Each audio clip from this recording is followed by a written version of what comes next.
All right, good morning. Welcome to Happy Hours with me. I'm Eileen Cook. It's Wednesday, December 19th, and we are almost at the holidays, and so that is my excuse for why I am so scattered, but I fear it's actually just me. So I have some things I thought about talking about today around sort of what to do if you are connecting with an agent. But is that of interest to people here this morning, or did anyone have any specific questions they would like to have tackled? Dead silence. All right. I'll speak up. I'm not super interested in that until it actually happens. I feel like we already talked about that a little bit, or am I mistaken?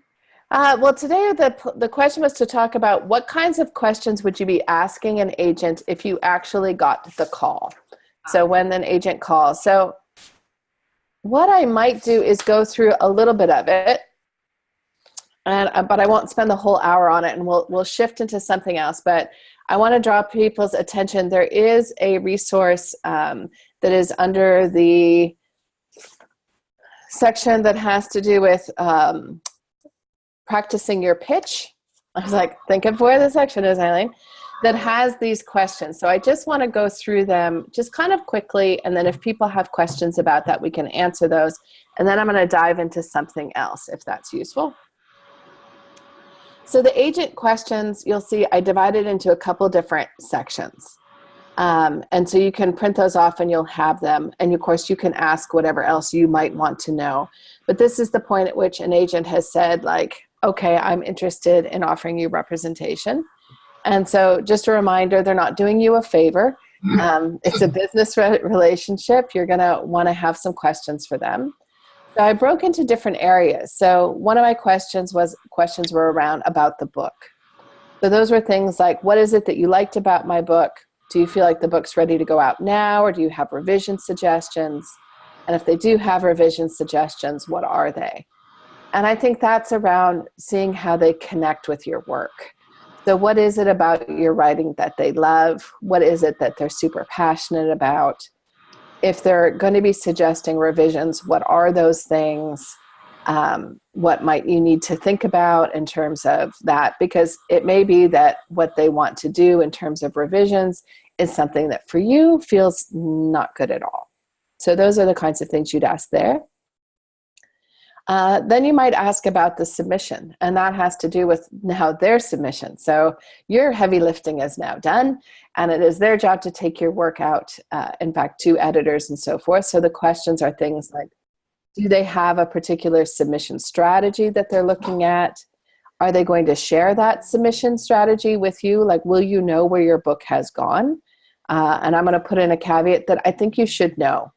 If for some reason you were to end your relationship with your current agent and you were to go on to another agent, that other agent will want to know where your book has gone. So having a list of where your book has gone is useful. And then I'm sort of curious to know how they would pitch that book to an agent. So what will that look like? What do they see as sort of the selling features? So that can be useful questions. You can ask them questions about themselves. So that's things like, are they the kind of agent who's going to offer editorial feedback? Are they going to be giving you some things to think about? How will you communicate with them? In most cases, just because of time differences and struggles, email is probably the most common way that you'll be going back and forth.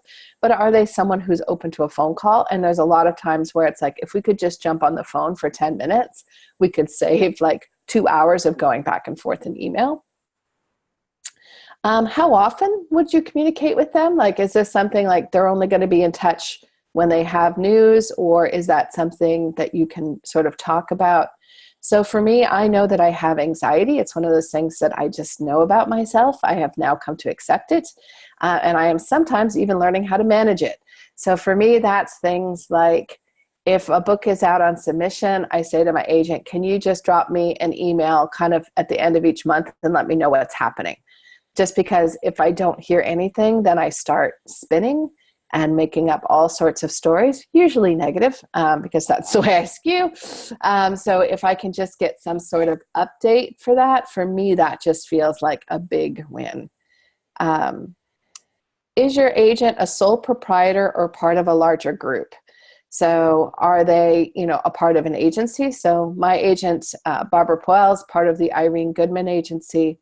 And one of the things that you want to understand about that is, and this is a horrible thing to say, but if your agent gets smacked by a truck and is taken out, what happens? So if they're part of a larger agency, they typically have a business plan around that. So, if I'm taken out by a truck in our little agency here, then Bonnie is going to take on any of my YA clients. Kirsten's going to be taking on my middle grade clients. Lily will be taking on the couple adult novels that I have. Each of you know that. You know who's on my list. You know where I keep my submission list. You know where things are at. If your agent is a sole proprietor, that's fine, but you're going to want to make sure that there's some sort of plan, like how will you know where your book has gone, making sure that then all the things are coming back to you, like what happens, because often, again, they're set up to get ongoing royalties. So what's happening to those, where all of that is going. I'm curious to know about things like how did they get into agenting and what do they like about it? And that's really just about kind of getting to know them a little bit. Again, it's a business partner. So for me, it's interesting to hear like they grew up and Lord of the Rings was their most favorite book ever. And, that's what made them want to do it, or just something like that. If you're thinking that you want to write in multiple genres, do they represent multiple genres? So if you know that you've queried them with a YA book, but you're also planning to write a women's fiction novel, is that something that they would do? Is that something that they're fine if you took to someone else? Again, if they're part of a larger agency, they might say something like, I don't do that, but my partner Teddy does that, so she could take that on for you. So that will be helpful. And kind of the last little section is about money and business, which is sometimes the most awkward stuff to talk about. But clarifying, when they say they want to agent you, are they talking about agenting this book, or are they talking about agenting you as an author overall? Again, there's no necessarily right or wrong. I personally was always looking for someone who wanted to work with me, sort of regardless of what projects I was working on. So having that understanding. Do they have a formal agency agreement? And I've worked with both. My first agent, Rachel, and I, they have, she's with the Don Moss agency at that time. And the Don Moss agency, I don't know if they still do, actually. I have to ask him next time I talk to him. But at the time, they had no formal agency agreement. It was a handshake agreement.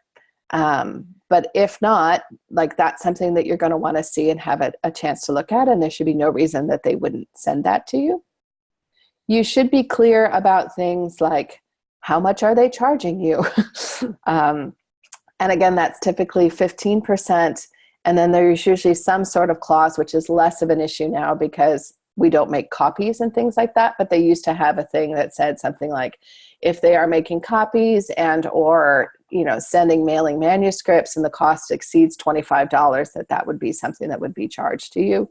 Again, almost all of this is happening now via email. So I've tried to think if I've ever been charged anything.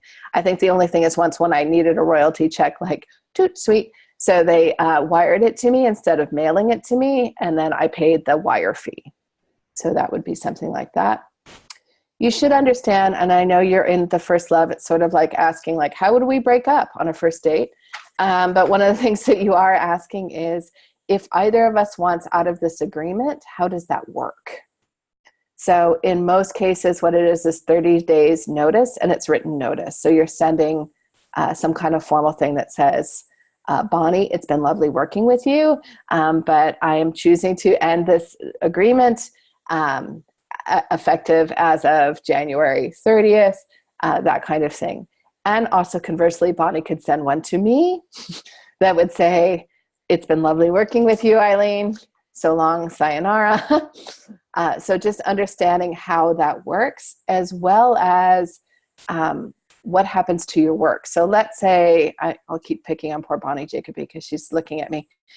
So Bonnie is my agent. I decide that I'm not happy with her representation. I now want to work with Kirsten. And I think Kirsten has a much better plan. So I'm changing agents.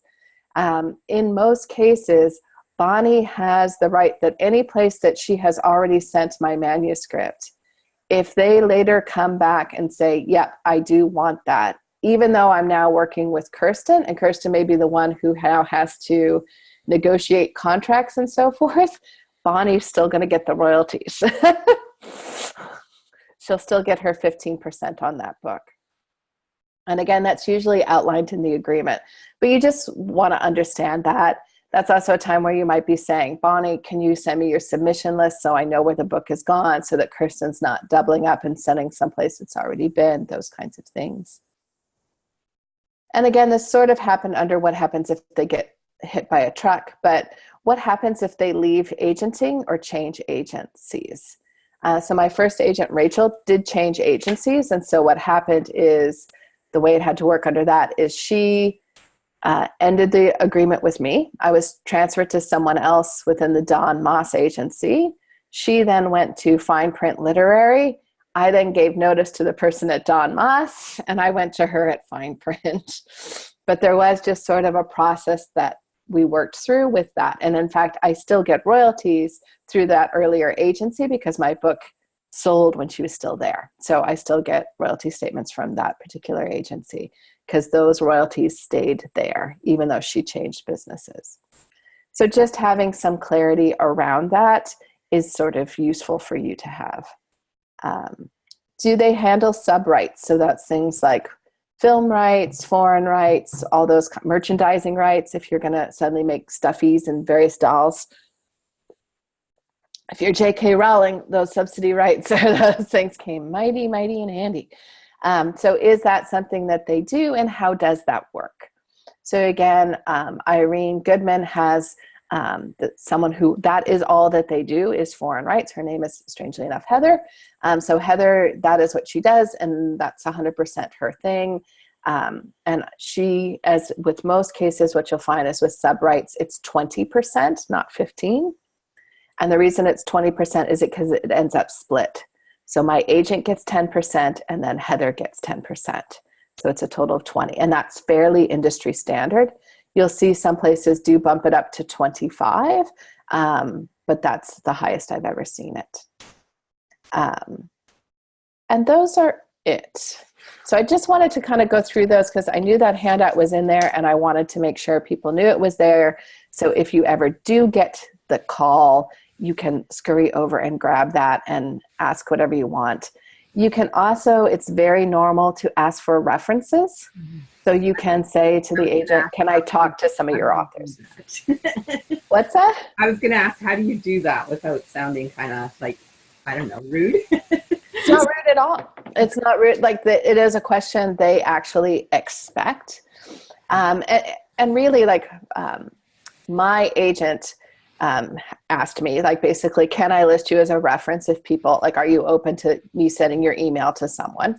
And we just came to the agreement just because I actually got some people who emailed me like, oh, I'm talking to your agent and I want to know this, this, and this.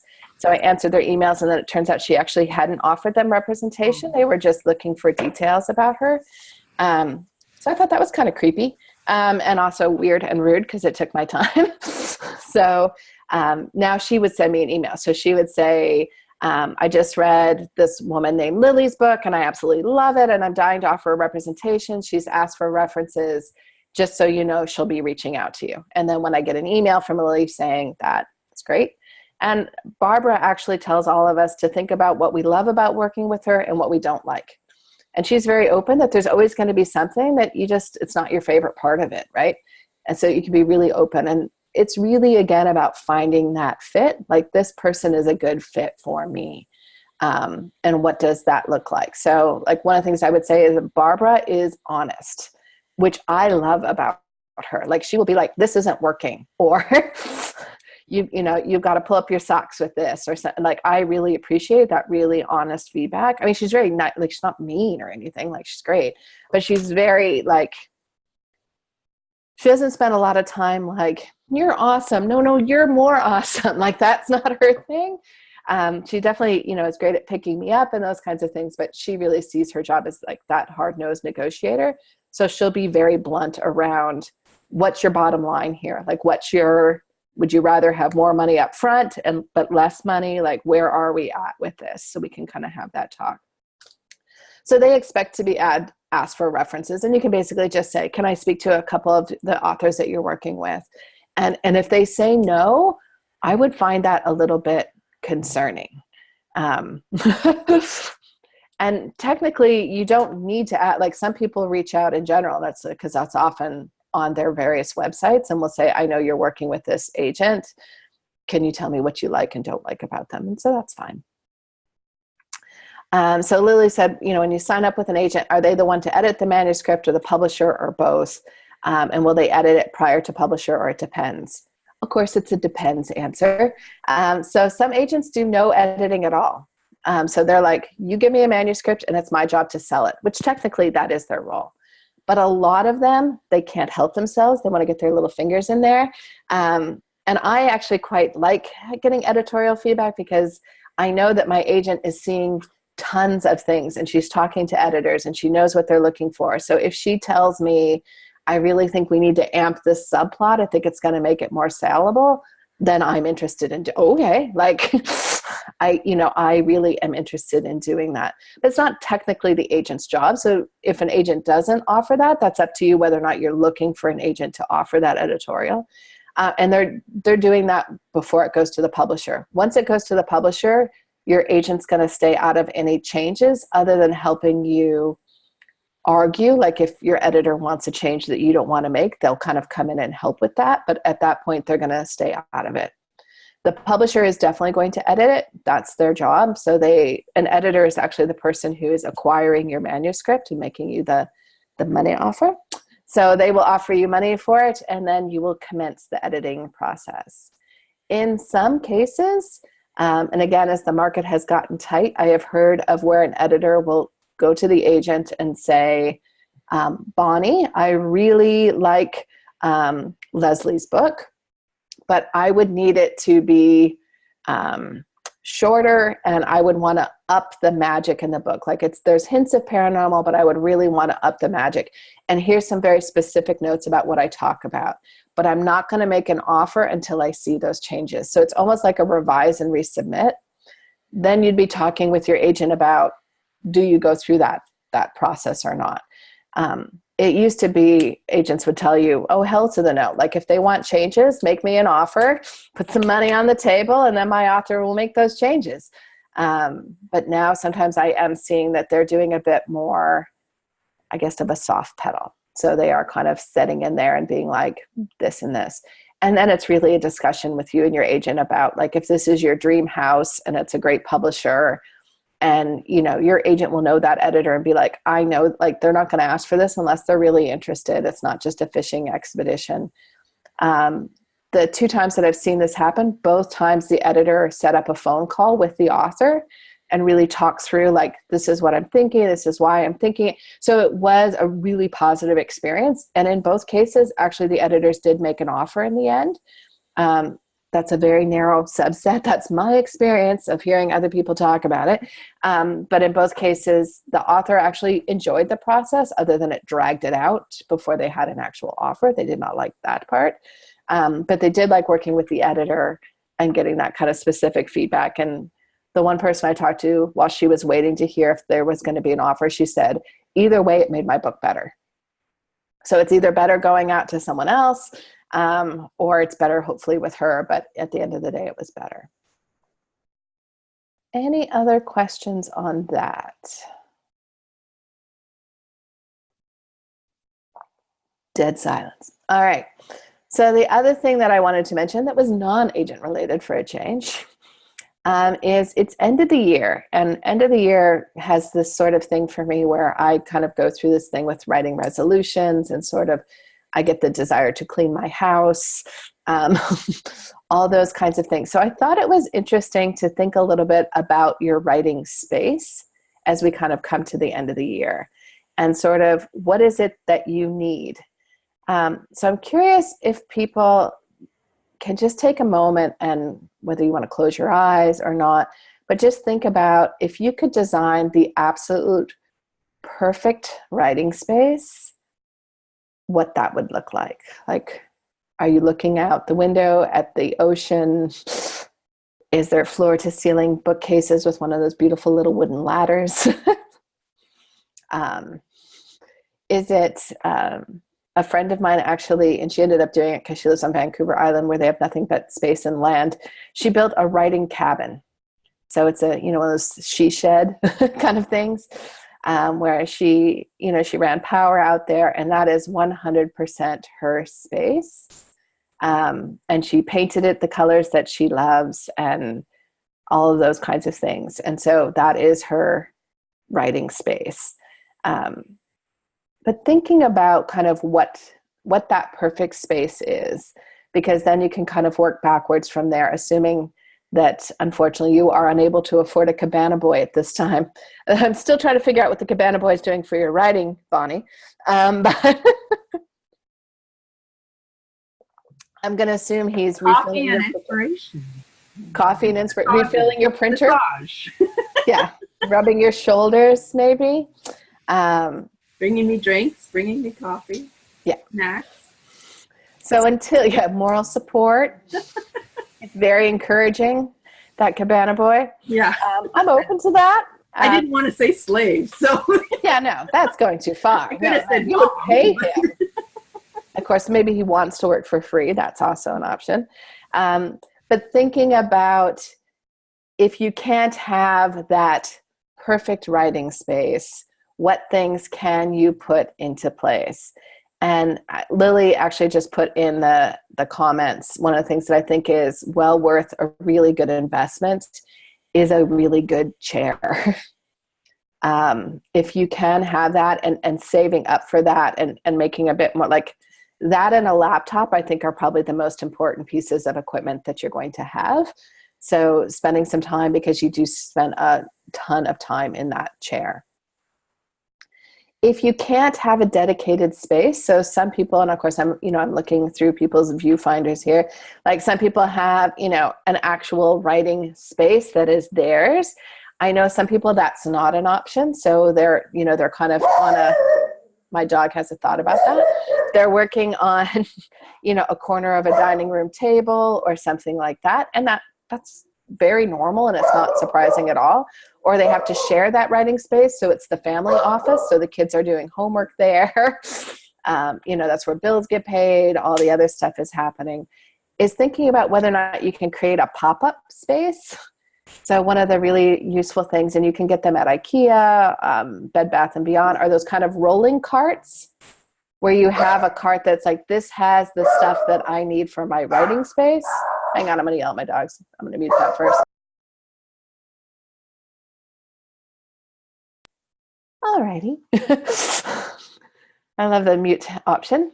Yeah, Stephen King was in the laundry room. That's true. Did you have a comment, Teddy? No, I was just laughing at your dogs. Everyone laughs at my dogs. It's sort of an equal opportunity thing. So yeah, like something where you have like maybe a rolling cart where it's like, these are the things that I need for my writing.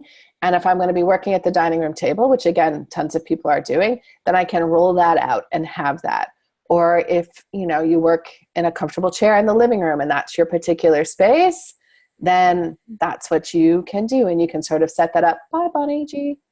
That's certainly a very good option. Consider whether or not you want to have any standing options. I don't know if anyone here uses it. Oh, Lily just wrote it in. A stand-up desk or a walking treadmill desk. They definitely are healthier. My friend, again, on the island who has the cabin, she has a treadmill desk, which sometimes she just uses a standing desk. And she quite likes it. Like, she's like, I get 4 or 5 miles in a day. She's like, it's set very low. Like, she's like, I'm hardly really moving, so it doesn't seem like it would be doing anything, but I am in fact getting it. What I have heard from people who have done it is it's probably not a good all the time option. So for a lot of people, they find sometimes it's great, sometimes it's not. If you're doing a stand-up desk, you have to get it set up hopefully ergonomically proper. So that's where the monitor is up quite high so that you're not looking down, right? Some people do kind of a what I guess I would call a mishmash of the two. So if you have, for example, a counter, like a kitchen counter, some people will stand instead of using the bar stool at a kitchen counter for, you know, a period of time. Otherwise, the thing that can be quite useful to get, and you can download little applications that will send you little reminders to stretch. A lot of fitness bits and Very monitors has those as well, where it just tells you like, hey, slug, you've been sitting on your butt for 2 hours. Maybe you should get up for a minute and just walk around the room for a little bit. Yeah, I have the same Apple Watch, and so it does this little thing where it tells me like, you know what, it'd be a good thing to just stand up for a little bit. It's also good to just do some basic stretches. I can't remember. Someone in our happy little group is a physio and was going to talk about some stretches. Is it Leslie? I'm going to make it Leslie. Leslie, you're now a physio. 37 years. So yeah, you know, Leslie might have some, but I certainly remember, you know, just even doing various things where you take the time to kind of bend your hands back, you know, kind of move your shoulders back. You know, it doesn't have to be big fancy kinds of stuff, but something to kind of just work the kinks out, because it can be really easy to just find yourself locking up. So a standing desk is one option, but certainly there are ways around that. The next thing, show of hands, or in the chat window, how many of you have a cluttered workspace versus other people who like to have a perfectly pristine workspace? I need a pristine workspace. Right now it's cluttered. That's item number one. Get rid of the clutter. I actually work better in clean and tidy, organized. And you know what's interesting? There was one study that was like, actually, you know, some people who have clutter around work better, because the general school of thought was always like, you have to have a clean desk is an organized mind and all those kinds of stuff. And then it sort of came out that like, no, actually you didn't have to have that, that some people actually work really well in sort of a really cluttered, or what would drive me basically insane. My desk is currently quite cluttered, which is for me not good. So one of my challenges that I'm then kind of putting out to you guys to think about as we come to the end of the year is, a lot of us have a little bit of extra time around the holidays, and that's a great time to kind of sit down and go through and be like, okay, what is all this stuff? Do I need this stuff? Can some of this stuff go? Is there a way to reorganize my stuff? Kirsten has in the background, I'm guessing it's the same thing I have, which is that IKEA bookcase. Is that has some Swedish name, which I can't remember, the Orkta Borkta Borkta. And one of the things that I know that they now sell for that thing, which I am going to be going out and getting once I'm moved, is they now have inserts as well. So it looks like a drawer, because I have a lot of small fiddly little things that I need to tuck away. So having that kind of place to do that, yes, is key. Whether it's your,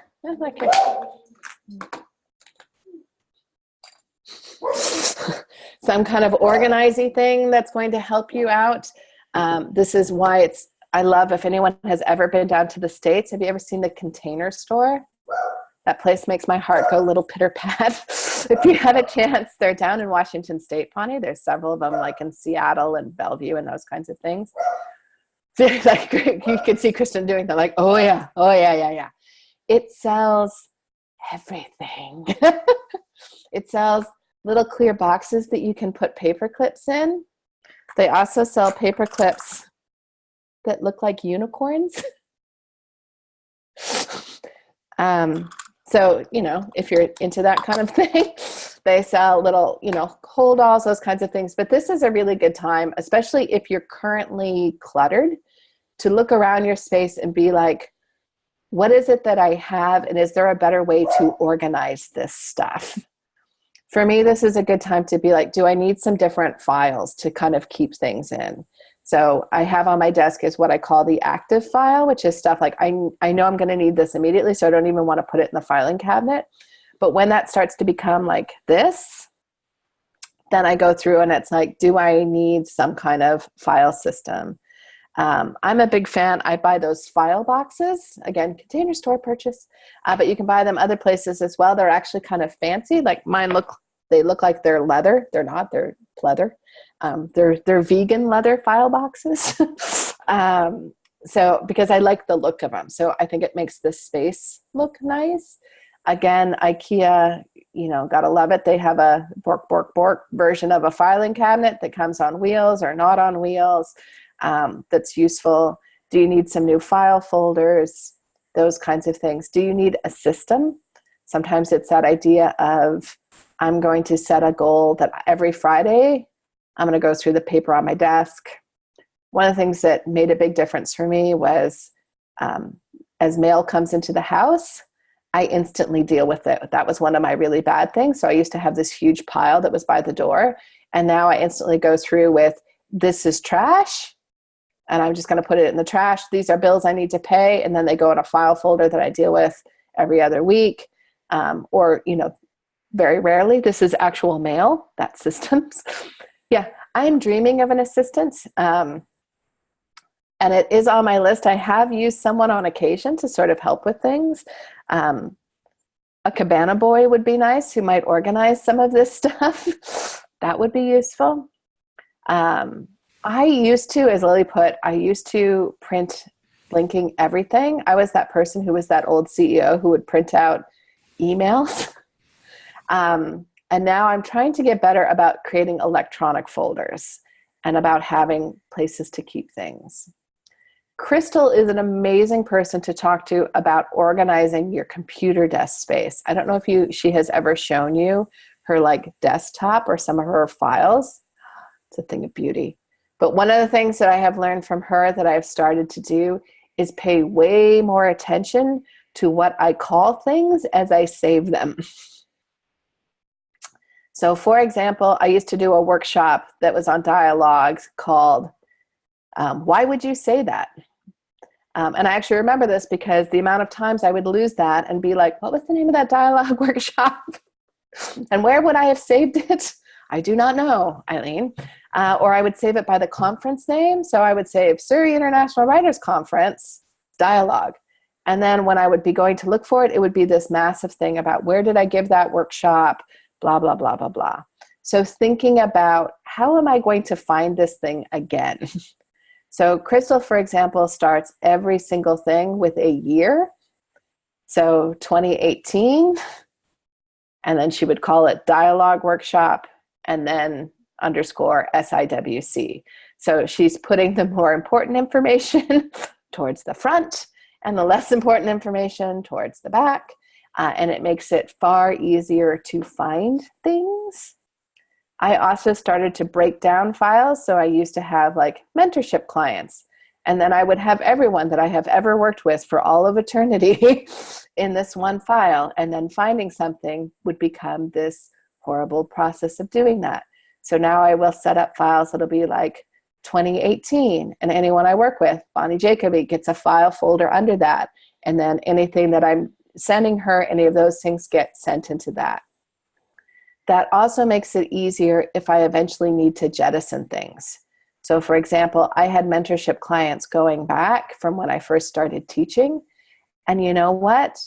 If someone comes back to me and was like, by chance, do you still have the notes you made on my manuscript from 2008? Before I would have been like, probably. Now I can honestly be like, no, I did not save that thing. And in my own mind, I'm sort of saying teaching or student stuff, I'm keeping for 3 years. Just because I actually have been in the position where someone has said, I sent you a book for editing. I've lost my computer. Is there any chance that you have it? And I actually, like Christian's having that I actually, for some people, was able to be like, yeah, I actually have a copy of your manuscript because I kept it. But I was also filling up my hard drive with copies of other people's manuscripts. So for me now it's 3 years. I feel like that's fairly reasonable. And much like other paperwork, I do that. For things that can get shredded, let's see if I can grab it. Hang on. I buy one of these bad boys every year. I put a year number on it. You can't see it because it's black on black, but I can see it says 2018. All receipts, copies of credit card bills, everything goes into that. I can see them at the end of 7 years. I can dump it out into a shredder and I can put a new shiny year on it. And then it makes stuff easy to find. This far beats my shoebox system of years gone by, where I had multiple shoeboxes with various things. Because you're going to want to keep those receipts. I think we talked a little bit about in the business of writing stuff. If you sell a book now and you want to go back, you can amend your past taxes and claim business expenses for up to 3 years before that. So if you actually still have all of that stuff, you can talk to your shiny accountant. And if it's worthwhile, you can be like, I'd like to amend my taxes and include all those expenses. So my Creative Academy fees, my printer, whatever that stuff is, you can do that. So it's worthwhile saving those things. So this is your big thing to think about doing that. In terms of other investment, how many people have 2 screens?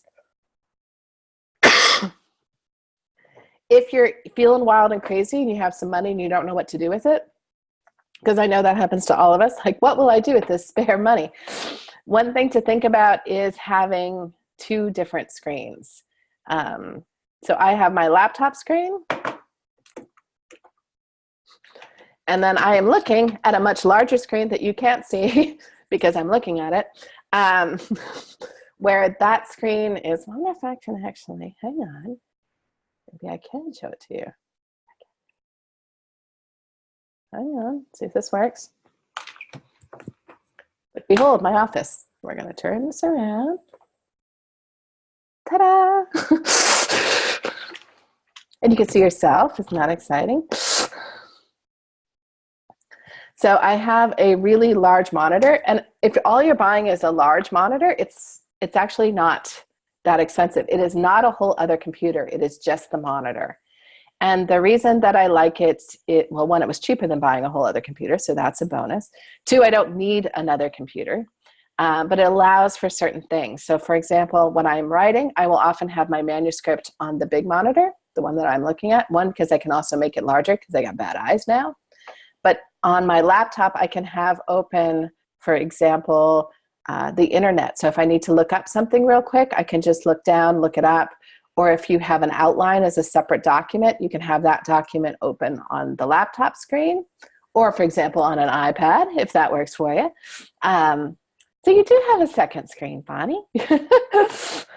So having sort of a secondary screen can sometimes just be a really nice way of doing that. And also, for those of you who are working on laptops, which I think a lot of us are now, just because of the portability of them makes them so pleasant. Ergonomically, though, the keyboards are not always that great.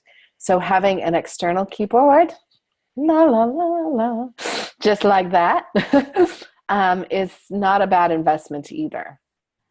So for clarity, I don't think you have to do that. You can whatever works for you is fine. But I do like having the 2 separate screens because it allows me to kind of be looking at different things or focused on different things. Or if nothing else, it's just a much larger screen. My big monitor is big, right? My laptop, I bought the smallest one that I could because I like to shove it in my handbag, if at all possible, and take it to coffee shops and various things. So I got I think I have a 13-inch, maybe 11-inch. Math, not my thing. I have a small laptop. I have whatever the smallest MacBook Pro that you can buy, that's the one that I have. But for working at home, having the much bigger screen, also when editing, because I can blow up the document and I can much easier see any things that are written in the sidebar, so that makes it much more pleasant. And yeah, Lily has the one at work, and you start to see that it just makes the workflow just a tiny bit easier. Yes, you can set up your computer to have 2 or I think even 3 monitors. I suspect the number is only limited by how many ports you have in the side of the computer to plug things in. It depends on the video card and how many ports it has. Look at you talking all fancy about ports, and I'm like the thingy that you have on the side that it plugs into. However many of those, that's what you're limited to. And you will see there are people who are in things like game design and animation will have, I've seen like, 3 large monitors going and they're looking at all different kinds of things and different stuff. So, you're probably only limited, but I mean, you are writing, so you probably don't need 5 screens, people. I don't know what you're doing with those 5 screens, but you can. I do find having 2 really, really helpful. I find an external keyboard saves my hands when I'm doing things for a long period of time. So those are some things to consider as you're setting up your workspace. And the last little thing to think about, why do you want a new desk, Bonnie? Well, my son wanted my desk, my IKEA York, Yep. for his massive computer screen, because he's got one of those wraparound ones. And so I lost my 6-foot by 4-foot desk, and I took the little crappy desk that used to be in the kitchen for the kids, and it's like, 20 years old. And I don't know, I go to, I see these desks that look like, they call them beautiful writer's desks. And I don't know, I find them very inspirational. I'm just not sure where you put your stuff. Well, I can speak for myself because one of the things that I bought that I wanted for myself was a nice desk when I sold one of my books, because I had kind of just an old crappy desk. And I bought one that basically looks like a table. It has 1 drawer underneath, which is where my keyboard sits, but otherwise it's just a table. And I like that sort of streamline. It looked really nice in my office space, so that was part of the decision. But I also just liked it. But for me, what I have is I do have a rolling cart from IKEA that has some things in it, and then I have 2 of those leather file boxes where I can stack stuff that goes in. And then I have some smaller boxes that fit into a bookshelf that hold little piddly things, right? And that for me works really well. And there's something about when it's clean, that really streamlined thing that works really, really well for me. Yeah. Baskets. And again, if you like the Container Store, they have lovely things. I just bought, hang on, at the Container Store when I was down at the Emerald City Conference.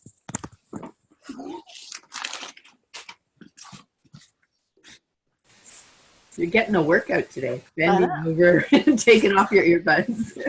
Don't look, but it's full of stuff. And it's soft and it's collapsible. So if I don't need it, it's not taking up a lot of space. I can just squash it down. But if I have something, and I will often set up projects. So this project goes in this little kind of open basket, and I have the stuff that I need for it, and then something else in another basket. And that will sometimes work that way. So the last thing I wanted to talk about with space is inspiration. And I think it's really valuable to think about what are some of the things that you have around you that maybe give you the warm fuzzies. So you might have, for example, a lovely 3D dragon that someone made for you. So that might be something.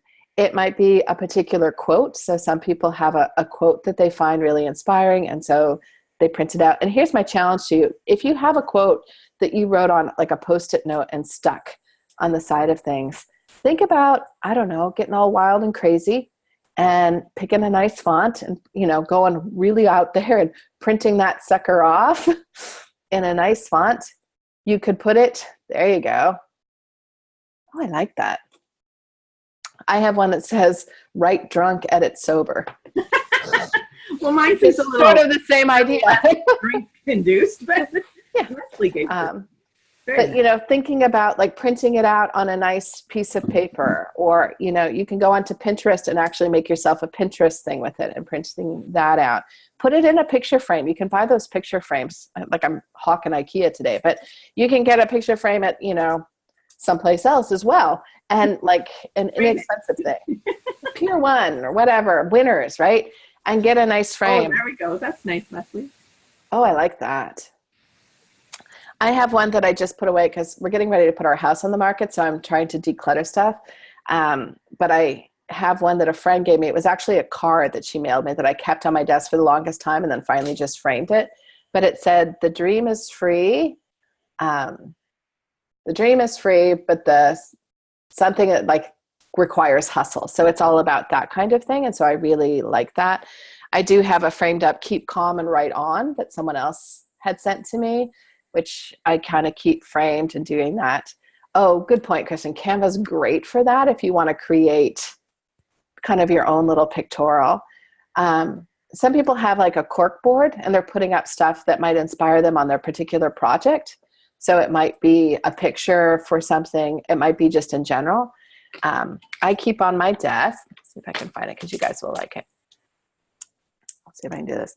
This is me and my grandpa. Yes, I was blonde at one time. Very impressive. So was I don't know what happens. I don't know. Adorable. Look at that blonde hair. Like it was glorious blonde hair. Gone. I also could wear a onesie and rock it, which I no longer can do either. But my grandfather was one of the people in my life that was unconditional love and unconditional support. And I think he was one of the people that really inspired me to be a writer because he read to me all the time. Like one of my most favorite memories is him reading to me and sitting in his lap, and he would do different voices and all those kinds of things. And, you know, sadly he's long gone. But he, for me, is a big, I don't know, if it's a bad day, then I can look at that picture and it just kind of gives me a little bit of something. So thinking about, you know, what can you do for inspiration? So again, when we go back and you think about your perfect writing space, which again, for me is in this sort of room that juts out with a beautiful ocean view and floor to ceiling bookcases and all that. Like if you cannot have that yet, then, you know, do you want to have your screensaver be an ocean shot? Do you want to, you know, have a framed picture from a vacation that reminds you of that space? Do you want to have the colors in your room be of that space? If you can't have the floor to ceiling teak bookcase with the ladder, you know, can you have an IKEA bookcase and organize it in a way that feels beautiful to you, right? Whatever that is. I think this is a great time to do it. We're coming into a new year. For, you know, some people it's a continuation on. For some people it's a starting fresh, and there's, you know, been some big changes or whatever that is. Like thinking about, how do I want to go into 2019? We debated a lot actually about having writing sprints on New Year's Day morning. And that was because Crystal was like, you want to start the year as you mean to go on. So if you mean to like let's, and I'm the rest of us, Donna and I were like 7:30 sprint on New Year's Day. Like, that seems like a really bad idea, Crystal. So we talked her out of it, but we got to give her credit because she was all like, yeah. But I think it falls on a Wednesday, which was my day. And I was like, no. So you know where I stand on these things. I'll probably do it. So yeah, I mean, and the room is available, and it's not like, let's be honest, I'm probably still going to be in bed by 10:30 and will, you know, have no problem being up at that hour, but I didn't want to have to be up. But there is something for me, like one of my goals over next week, because I have a little downtime with the holidays, is to really go through my office, purge the filing cabinet, get rid of papers I don't need, clear that out, think about if I need, you know, new files, if I need to reorganize things differently. My hope is to also do it on my computer, like let's jettison some stuff that I don't need that I've been saving for no purpose, or put it on a thumb drive. So like there's some stuff where I'm like, I might want it, I don't know. Like put it on a thumb drive. I can put that in the safe so that I know that I have it for a period of time if it's a big stress, and otherwise kind of set the new year up as you mean to go on. And yeah, Lily, if I had a view of the marina, I totally would be figuring out how to get my desk hauled on over there. Thinking about those kinds of things. Thinking about if you want to have more music in your room. Like, do you need something like just those little Bose stereo things where you could have music playing? Do you need a new piece of art to inspire you? It's a good excuse to maybe go out and look at those kinds of things. But thinking about that is a good time to do. And you know what? There's going to be some Black Friday sales. So if you need a new lamp, or if you need a new monitor, like that's not a bad time to kind of think like, well, Maybe Or that's what I get myself. all Yeah. those electronic stuff really do go on sale. They do, right? And so it's a good time to do it. And also, I think it's useful. At my old day job, one of the things we did every December is, well, I made it sound like I was in charge of this. IT made me do this as the supervisor for my unit, is we had to do an accounting, like how old was everybody's laptops, how old were the printers, how old were all these various things, and like, were we thinking that stuff needed to be replaced? We would go through our supply cabinet and be like, do we have 5,000 packages of Post-it notes, but only 2 black pens? Like, we would just sort of do an accounting of what is it that we had so that we could sort of reorganize it, figure out what we should be ordering, all those kinds of stuff. So it's not a bad idea to be like, how old is my laptop?